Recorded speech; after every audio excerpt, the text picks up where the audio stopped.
Hello, everyone. We are going to start with the first webinar of ACCA Advanced Performance Management. Since you guys have very little time left, I mean, today is 19th of November, and your paper is planned on 4th of December.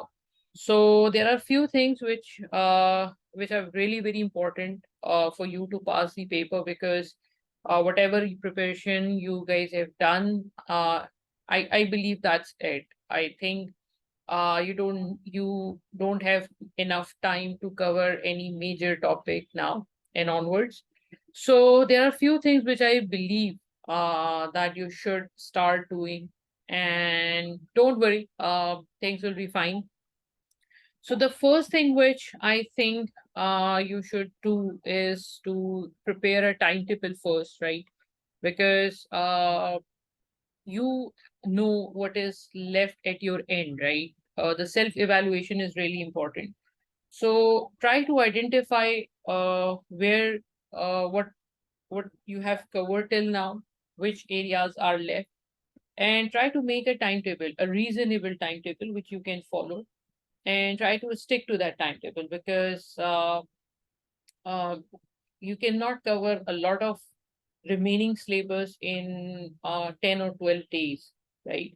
So my advice will be rather than covering new topics or rather than covering some everything which is the part of the syllabus, try to start practicing your paper, right? Because what is important these days, what is important in your APM paper is how you are attempting the paper, right? I have seen so many students who know what is in the content, what is the topic, but they are unable to apply things in the paper. They are unable to attempt the paper, right? So I believe it's really high time to start writing the answer, right? So there are few things which I think that you should start doing from now onwards. The first thing which I really want students to do is to uh, identify the advantages and disadvantages of certain of the topics which they have studied, because this is something which I think students give least importance. Students usually prepare their exam paper, but they don't give much importance to the advantages and disadvantages. And this is something which is, whenever it is asked in the examination, I've seen students struggling, right? So try to identify, try to make sure that you know at least two to three advantages or disadvantages or pros or cons or something related to topics, like for example in the case of activity based costing, for example activity based costing, for example activity based management, for example the concept of target costing, why a company should apply target costing, or what will be the benefits of using environmental management accounting, uh, what will be the benefit of having integrated reporting, how company can use integrated reporting. These things are really important. What is the benefit of what are the pros and cons of different types of transfer pricing, right? So these are few things which you should keep in your mind whenever you are going to paper, because this is something which is sometimes asked in a very generalized manner, and I will tell you how examiner may ask you and how these things can help you, right? Write the answer in exam environment. Now, this is extremely important from now onwards, because I have seen APM students, not exactly APM students. I have seen students, multiple students who are quite focused on their calculation part. So what they do is, since advanced performance management is purely a theoretical topic, I mean, mostly it's a theoretical one, 95 to 96% is theoretical one. So students, what they do is they read a question and they say, okay, fine, let me make some bullet points. They start making bullet points, and they make, let's suppose they made 5 bullet points. That, let's suppose examiner is asking them to write how the company can benchmark its process. So they just write to 4 or 5 things, mainly headings, and they say, okay, fine, this is something which which is available in examiner answer, and this is something which I have identified. So that means it's okay, it's done, right? This approach is incorrect. And I believe that students should not follow this approach, because if you are not writing such things in your if you are not practicing your paper by writing these things in your in on a paper or maybe on a computer screen, then definitely you will start doing practicing in exam paper, right? And definitely you will make blunders. So I personally think that it will help you in two areas. If I'm saying that you should write your answer, it will help you in two main areas. The first area is that you will be able to recall your syllabus. I mean what content you have studied there. It's more lasting, in my opinion, as compared with if you have just read a topic. Rather, if you apply that topic in a question, maybe 1 or 2 questions, it will be easier for you to write a similar thing in third question, right? To apply the same concept in the third question, right? The second thing is that you will be doing practice of how to deal with the requirements, because in APM paper we have embedded requirements. You will find requirements within the question. So the more you do the practice, the more you will be able to identify the requirements within the question, and you will be able to pick those points in your exam as well. So I believe this is really extremely important. And the most important thing is that you should practice your answer in examination environment. In examination environment, in the sense that you should put an alarm and see how much time you are taking.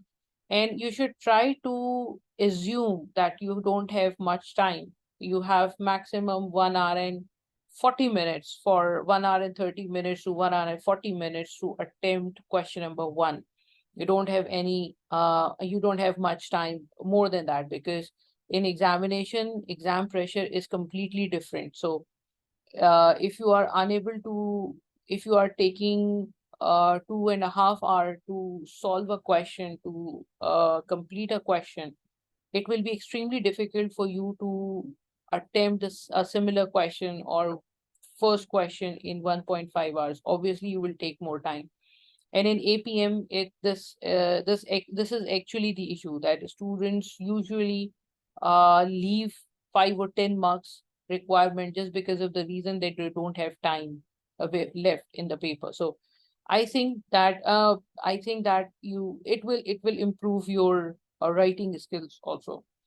Um, I think this is the third point is also important. You should use ACCA exam practice platform for practicing, because the Word file, the Excel file, these two files have multiple other options which are not available on ACCA platform.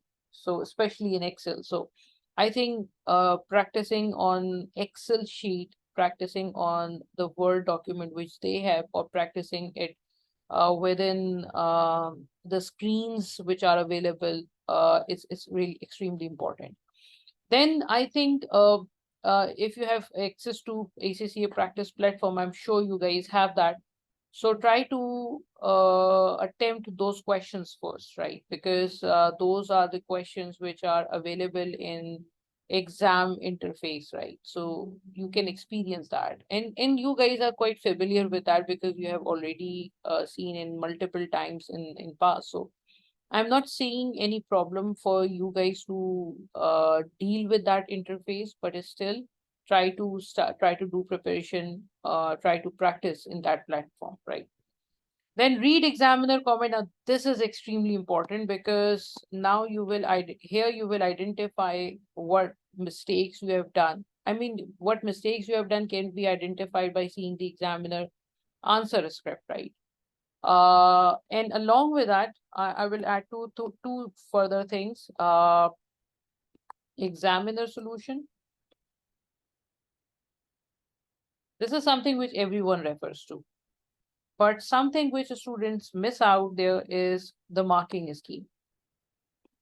Because you must know that what marks are allocated to which part and how much you have to write. Because in performance measurement especially, I have seen, I always say that performance measurement is a honey trap, because sometimes you find it a very simple, easy scenario in your examination. And what the students do is they start writing the answer in as much detail as I mean, since they know the answer, they write lot of pages, a lot of material, lot of stuff in that.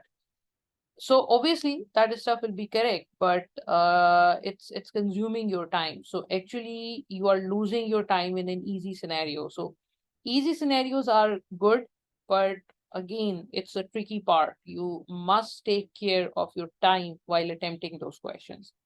Again, on the other hand, if you have a difficult scenario, it's again time consuming thing to think and address the issue. But I believe that in that particular scenario, it's extremely important for you to plan your answer in such a manner that you will earn maximum marks, right? For example, I always say that there are few things which you should keep in your mind when you are writing the paper answer. Let's suppose there you find a question where examiner is saying that the company wants to introduce something.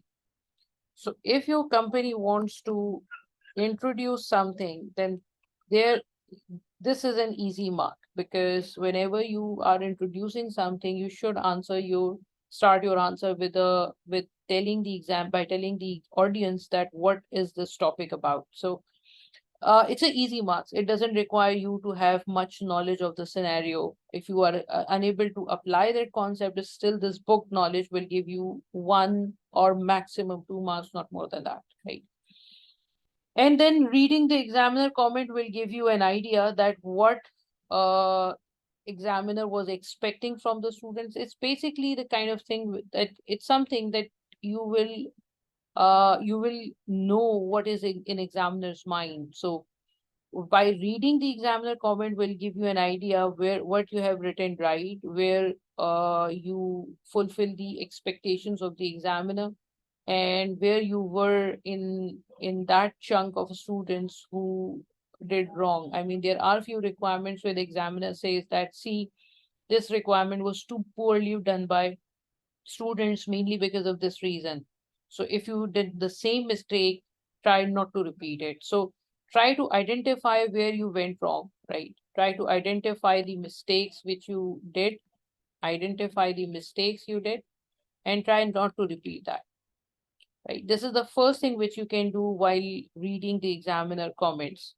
The second thing which you can do is try to identify what where examiner has appreciated students, right? For example, examiner wrote something that the students who provided justification for this part earned good marks, right? So that means justification is important. Or for example, the examiner says that the students who applied the concept, or students who wrote this thing, or students who did this thing earned good marks. So try to identify those areas as well, that what examiner is expecting. If you are doing that, if you are doing these things, you will definitely earn marks, right? So these are few two things which I suggest the students should do when they read the examiner comment. So the point is not this that you are practicing. Point is how efficiently, how wisely you are practicing. So try to practice the last 5 exam questions, at least 5 attempts exam questions. It will be around uh 15 questions, right? Try to attempt those questions, number one. Number two, try to read the recent articles that I think I have given some yeah. Try to read the technical articles, the recent technical articles, because these articles, I have list down the few articles which are important. Sustainability is something which is extremely important these days. So how sustainability and performance measurement can be connected. We have covered this thing in our regular course as well. We covered few questions where we did environmental related issues, where companies facing some environmental issues and how to address this, how to generate how to develop its KPI. So this is something which we already did in our paper. But still, if you read this article, you will maybe it will be helpful for you. So try to read this because it's a current issue. It's a new thing, not new thing. It's a recent thing, right? Then there is an article of use of big data, which is at ACCA website. It's a good thing. It's a recent topic, right? Although it has been examined 2 to 3 times before as well, but still I believe if you go through this, you will get some knowledge. People now know what is big data, how big data is affecting the decision making, how big data is affecting the sales and everything. But still, I believe you should read it once so that you can, have an evidence. Especially in the second article, examiner has given you a few examples of few companies who are using big data. So I have also forwarded a document where 50 with a list of 50 companies are given along with a scenario who have applied big data and they were successful. Uh, then technical articles, we have data analytics and the role of management accountant. It's not a difficult topic, but still I prefer you guys to read this. Integrated reporting and performance management. This is again related to environmental reporting type of thing, because whenever you are facing some environmental issues, it's advisable for you to go for integrated reporting. So there are two articles. The first article is actually will talk about what is the integrated reporting, and the second article will talk about how integrated reporting can be merged with performance management. So these are 4 articles which I believe that you should study before your examination day. At least you should read these 4 articles, right?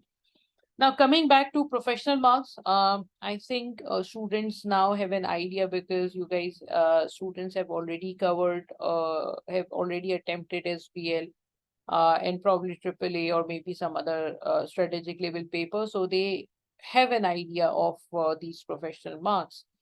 But still, I just want to reinforce that idea. There are 4 professional marks available in your paper, and altogether this will be of 20 marks, which is a significant chunk of your paper. So it's extremely important for you to get these marks, right? So communication is only in question number 1, right? And what is communication? See, I personally believe that if you are attempting your question properly, if you are taking care of what is required by the examiner, you will earn professional marks. You don't need to work for professional marks exclusively, right? But it's good to know where you can earn those marks, right? So for the sake of communication, there are a few things which are important. First of all, this is something which everyone knows, that you have to follow some headings and subheadings. Let me give you an idea. See, this is a question of Shivin, which we already did in our regular course. Um, we always start this report from there's a particular format. So irrespective of what type of question you are doing, if you know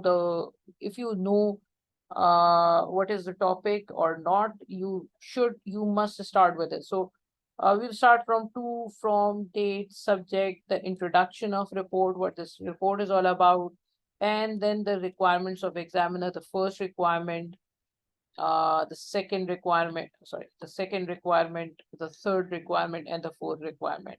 And if you think that few requirements need conclusion, you should go for conclusion as well. So this is the basic idea. You should make the examiner's life easier rather than making it complicated by not following the proper, not by writing it haphazardly. So obviously, if someone give you something to read, and see, let me tell you what I'm trying to communicate. See, this is one way of writing the problem, the issues of presentation in the report, right? This is a perfect answer. There's nothing wrong with this answer, right? But it's still, this is one way of writing something in your report, right? Perfect answer. But the same answer has been rewritten like this. I have rewritten the same answer like this. So instead of just reading the paragraph, now I know that these 5 paragraphs actually cover these 5 issues, so that I can connect it, each paragraph with the heading, and I can read it. So if I know that these are 5 issues which are present in the report, in the situation or in the scenario, I don't need, maybe I opt to not read the explanation and give you marks on that on that particular step, or maybe I may try to read something if I'm not clear. The last way of writing the similar thing is like this. So this is more realistic one, more professionalism. I mean more professional, because now I know the main heading and I know what is the context in that. So this is something which you guys already know. This is just to reinforce how to do this, right? So this is the first part of communication, which you should try to take care of, right? And then the second part is an introduction. This is something which you have already done, professional report. Now, the last part which I have written here is important. Content must be relevant to the requirements, adhering to any specific instructions given in the examination question. Now, why even this part is mentioned in the professional marks, adhering to any specific instruction given? Because if you read the examiner comment, you will know how disappointed examiner is by the performance of the students, right? Let me tell you how. See, these are few requirements which I have taken from multiple questions of APM paper, right? Now, read this part. So there's a whole lot of scenario, and this is among one of the embedded requirement of the question. Probably the CEO, she wants this task to split into 2 parts. Now, this is the requirements which the CEO is giving you. The first part, she wants to evaluate the existing set of measures and their presentation, and the second, add new measures which you believe address key issues of the business but are not currently in the report. She has stated that the report does not. Now, this is important. She stated that the report does not need any commentary, as she and the finance director talked through the report in detail with the board. So this is something which you must not do. This is something which examiner is saying you not to do, right? But if you see, I forgot to give you to copy the examiner comment. But if you see this Shivin, this is question of Shivin company. If you see the examiner report, you will find examiner complaining about complaining that the students actually made the performance analysis. See, one thing you should keep in mind, that the performance analysis is not a regular feature of APM. You have to analyze performance report, not the performance measurement. It is examiner do ask performance measurement also, but it's not frequently done by the examiner. Mostly examiner asks you to analyze the performance measurement report, that what should be included in the report and what should be excluded from the report, right? So this is something which examiner CEO is asking you not to do. So if you do this thing, if you are doing this thing, then definitely you are not adhering the requirements, or no, you are not specifically focusing on what is the requirement of the CEO. So obviously you will not get the professional mark, right? Then there is another requirement. Initially, the CEO did not see why the 4 key areas originally given could not be used as CSF. He wants you to provide justification. Now, these are some requirements, the embedded requirements. He wants you to provide some justifications in the light of minister concern for the changes.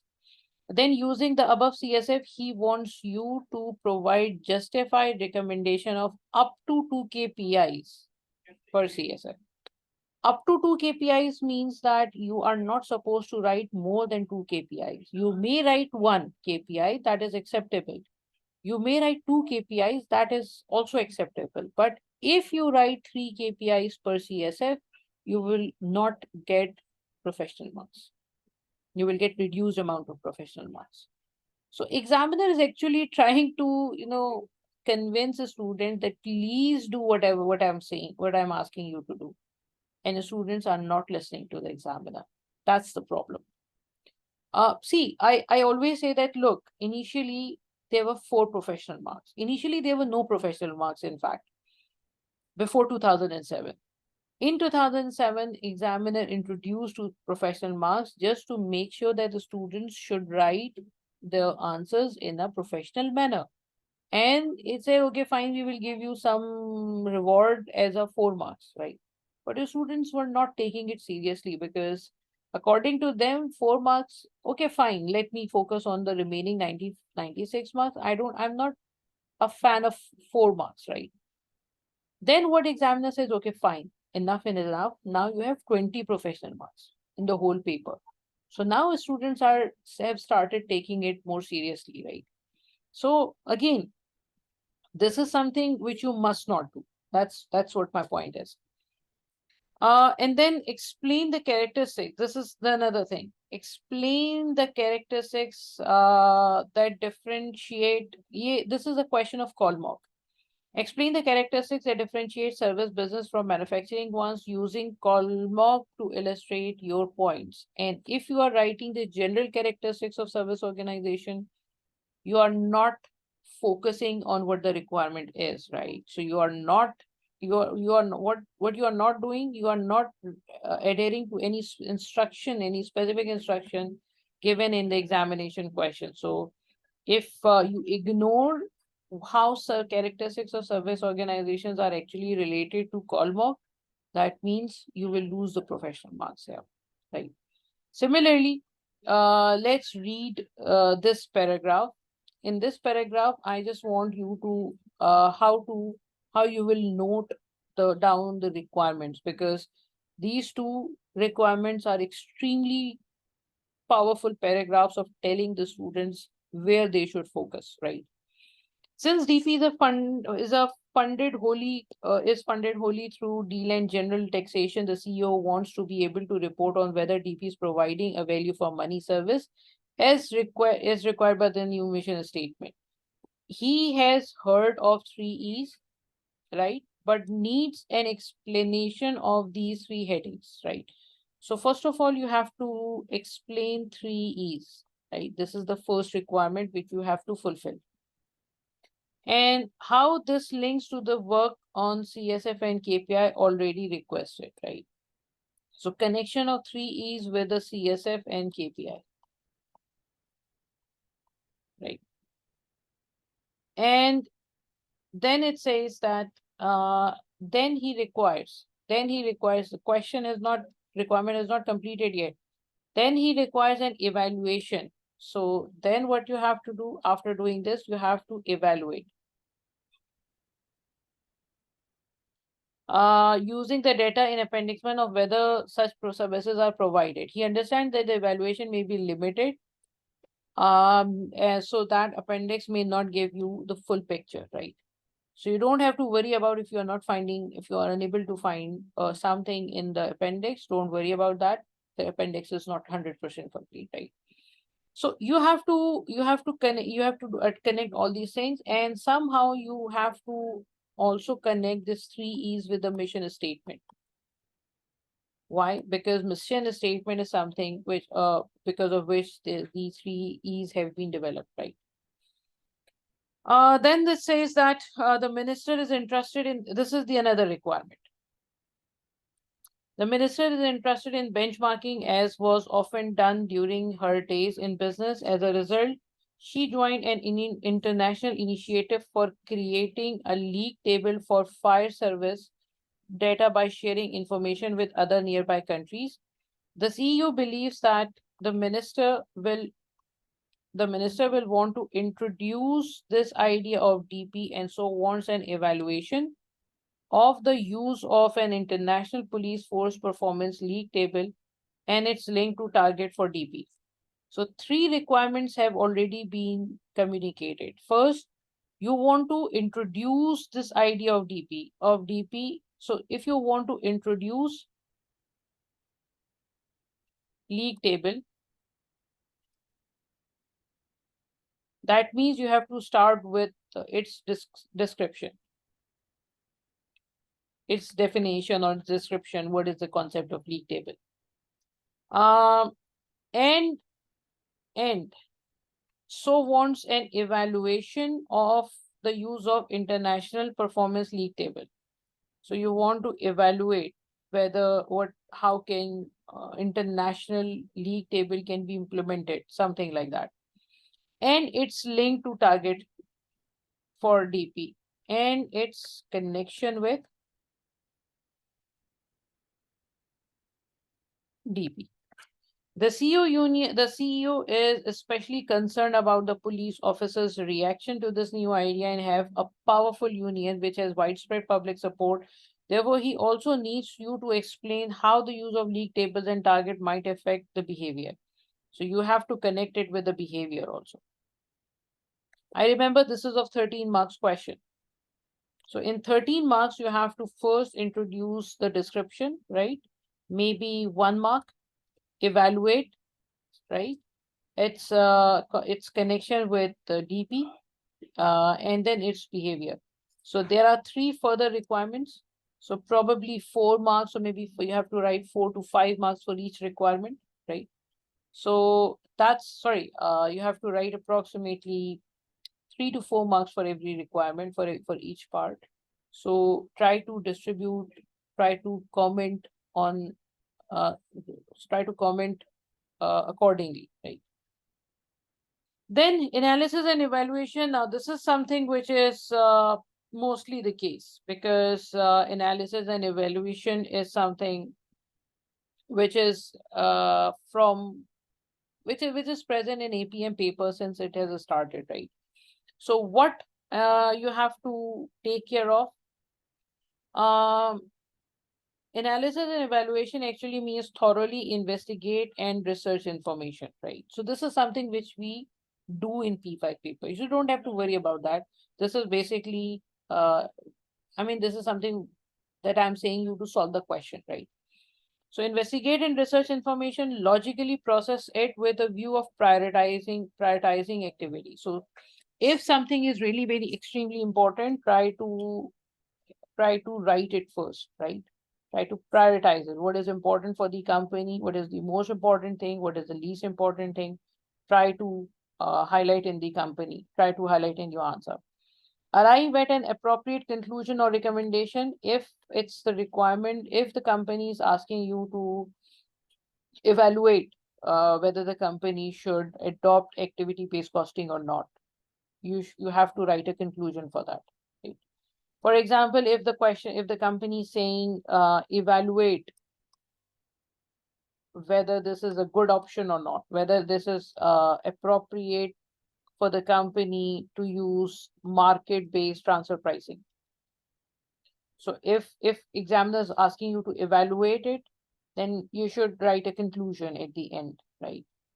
Or if the company is asking you to evaluate, to analyze what are the environmental risk associated and what company should do, whether the company should open its new site or not, you should write a recommendation. So if something related to judgment is required, you should try to conclude it.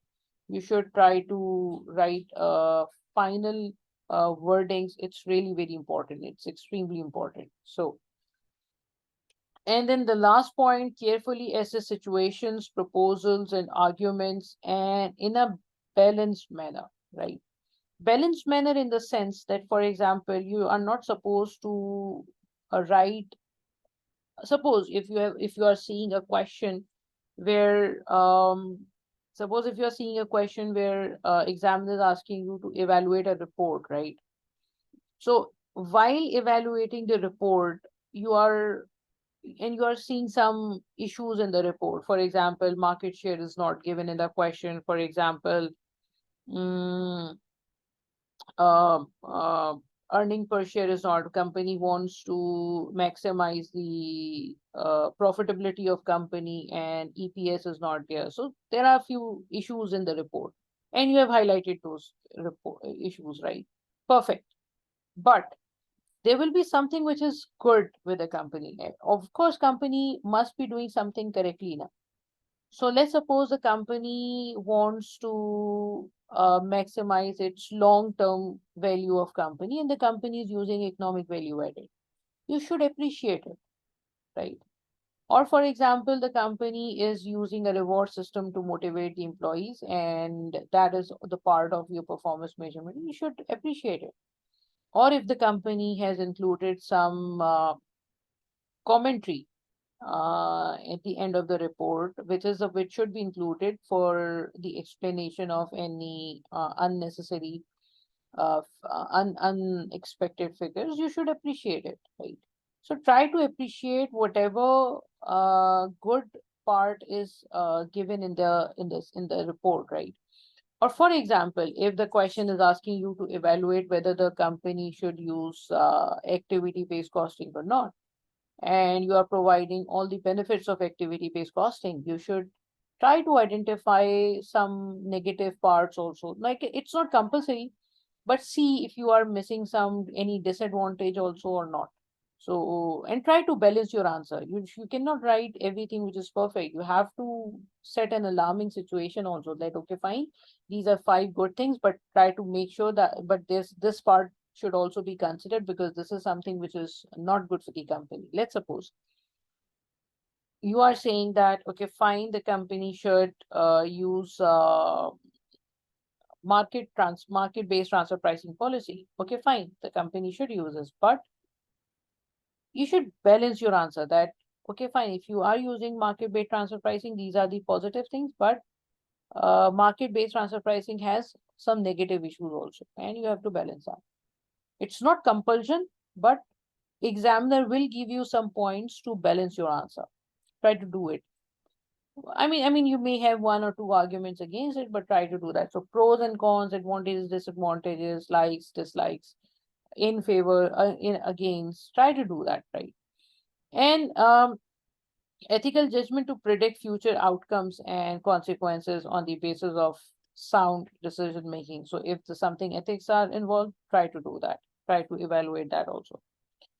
Skepticism is something which has been introduced from 2000 and I mean from the time when professional marks have started. This is something which has been a new area, not exactly a new area, but apart from the normal, this is something new. So skepticism means to explore the question and challenges information and views presented to them. For example, if I'm saying that someone has changed some assumption, or for example, if I'm saying that the CEO has decided to, so the management has decided to use activity-based costing, or for example, the management has decided to use Kaizen costing for performance measurement. Why they are changing the assumption, right? Or for example, they are saying that company has decided to change its reward system. Why they are changing its reward system? What is the reason behind that, right? You have to question that. Identify if all the information is available, or whether there may be some underlying bias to fully understand the business issue. What do you mean by this? See, for example, there is a situation where they are saying that, okay, fine, production manager did well. Production manager did well because they produce a quality output, and that quality output has improved the profitability, right? Fair enough. Profitability, or let's suppose sales volume, right? Let's talk about sales volume. profitability next, first sales volume. So if you are saying that the quality is actually the reason behind the increase in the sales volume, that can be that can be correct, but it's equally important for you to know how sales department has performed. There are chances that sales department has extremely performed well. They have developed some new strategies to market your product, and as a result of which your sales increase. Or for example, your production improve, your quality of your production improve, but your sales department has also performed well. They have advertised your good quality of the product in the market to the public, and now you are seeing results much earlier as compared with the time you were expecting, right? So it's not the case if you are giving reward, if and if suppose if this information is not available, this information is not given, that how sales manager is performed, definitely you need to know their part of the story as well, because in that case reward system will be split, should be split between production and sales, because production performed well because they produce a good quality output, but equally sales department also performed well because they actually advertise the product perfectly. So and if that information is not available, you should try to raise the issue that, look, we need this information to analyze the whole situation, right? Similarly, let's suppose that for example, um, there is a situation where the government is saying that the company is saying, this is a situation which we will do in the next phase. The company is saying that, okay, fine, there's a company who shut down its business for 20 days just because there were protests going on in the against the company, that the company is polluting too much and it's hurting the environment. So and they have not mentioned why the company why the shutdown was, whether it was from the instructions of government or whether it was company's own decision. So in order to analyze the whole situation, you need that information, right? So that's important. And then and then there can be something, for example, if you are taking decision on the basis of missing information, that your decision will be biased in that case, right? Then establish facts, objectivity based on ethical and professional values. If something is unethical, try to highlight it. If professional values are getting damaged, try to highlight it, right? Now this is the question which I have. There are two requirements which I have taken from the two past papers. MEDI is a very famous question. MEDI usually negotiate fixed prices with MEDI usually negotiate fixed prices with food suppliers for 1 year. So it is also able to fix the prices it charged to franchisees for food items for the same period. The franchisee in the neighboring country, while accepting it must purchase all food items from MEDI, has asked that it to be charged for these at the market price it would pay for the nearest equivalent products in its own country. So the is enforcing that they want to pay transfer price equivalent to market price based on the equivalency of the product for their own country, right? Why they want to change that? Is there any issues? Is there something which is in their mind? I mean, is they want to have some extra advantage because of that, right? Or for example, is there something which is just a second.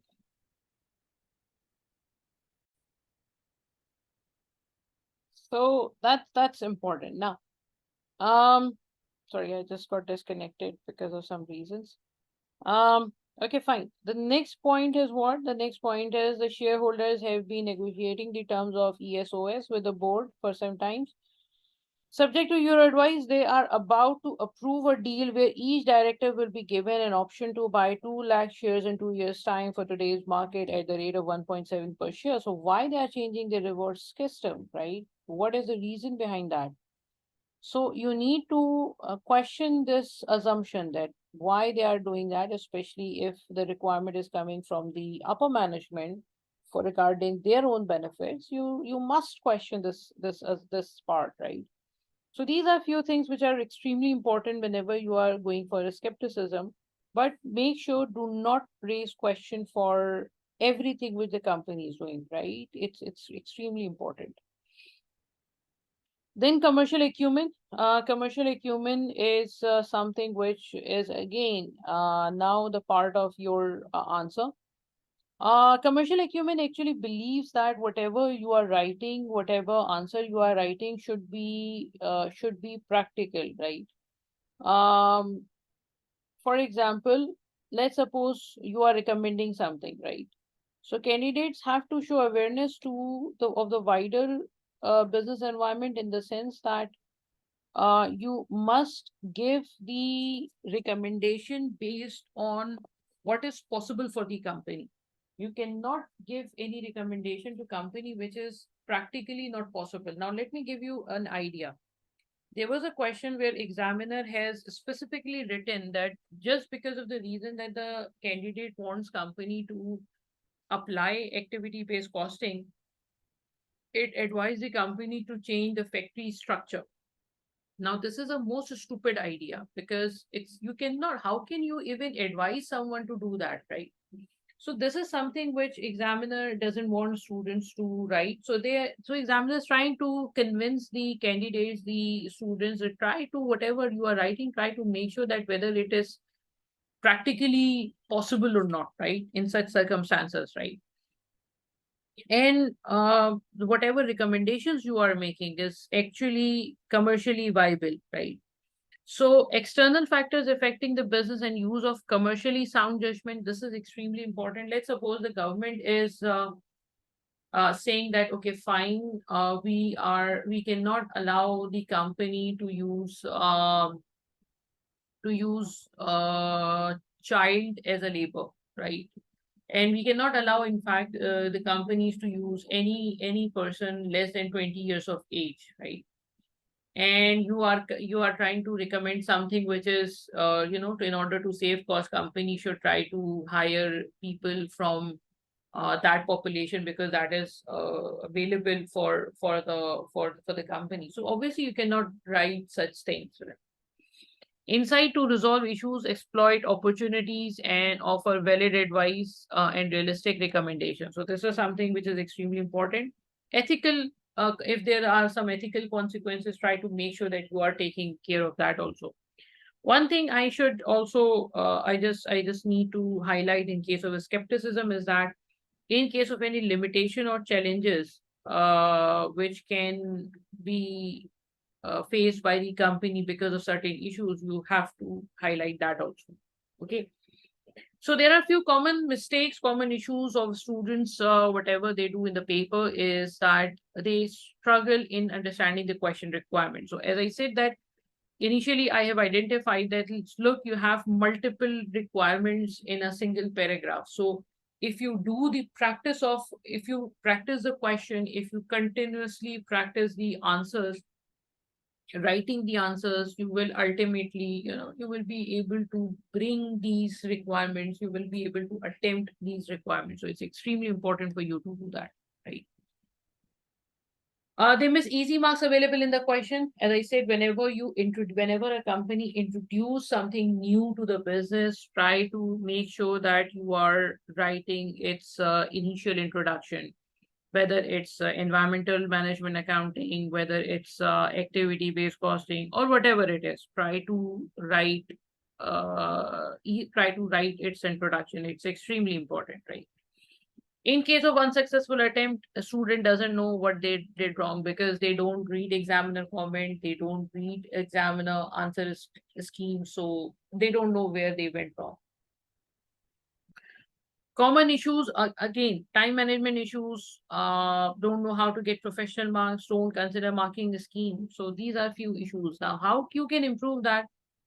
You have to focus on the requirement and try to address all the requirements which are requested by the examiner. Justify your recommendation. Now, justification is something which I don't know how many times I have asked the students to do. Try to justify whatever you are writing. If you are criticizing anything, you have to justify it. If you are accepting that company is doing right thing, you have to justify it why. If you are saying that something is missing in the question, some information is missing in the question, you have to tell the examiner why you need that information, right? If you are saying that, let's suppose return on capital employed is should be seen along with some other indicator, let's suppose market share or let's suppose EPS, you have to justify why you think so, right? Or for example, you are saying that, okay, fine, I am recommending this thing. Why you are making such recommendations? Whatever you are trying to do in APM, you have to put a reason behind it, right? In fact, if you are are saying that, okay, fine, in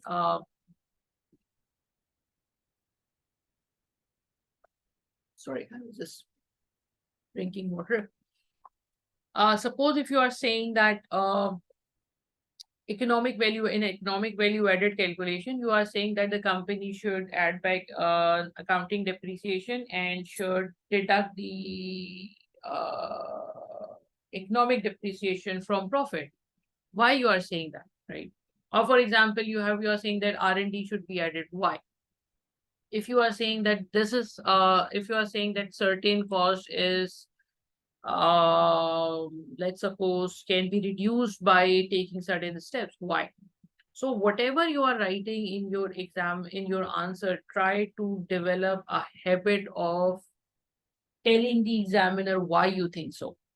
Or for example, you are saying that return on capital employed is not a good indicator for the analysis of long-term profitability or long-term value creation. Why you are saying that? Why you think that this is not a good indicator? Why you think that EVA is a good indicator?